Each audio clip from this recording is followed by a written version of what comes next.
বিশ্বকাপ বয়কট করে অন্ধকারে নিমজ্জিত হওয়া বাংলাদেশের ক্রিকেটে হঠাৎই আবার আলোচনায় সাকিব আল হাসান। ১.৫ বছর দেশের ক্রিকেটে নির্বাসিত এই পোস্টার বয়কে আবারও জাতীয় দলে বিবেচনা করছে ক্রিকেট কর্তারা।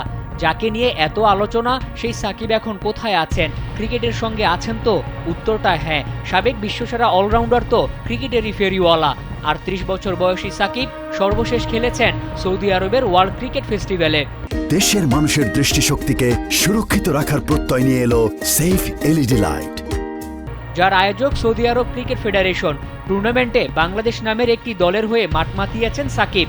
২০ জানুয়ারি শুরু হওয়া টুর্নামেন্টটিতে ১০টি দল অংশ নেয়। স্বীকৃত টুর্নামেন্ট না হলেও শোয়েব মালিক, ইমরান তাহির, ইরফান পাঠানদের সাথে খেলার অভিজ্ঞতা হয়েছে সাকিবের।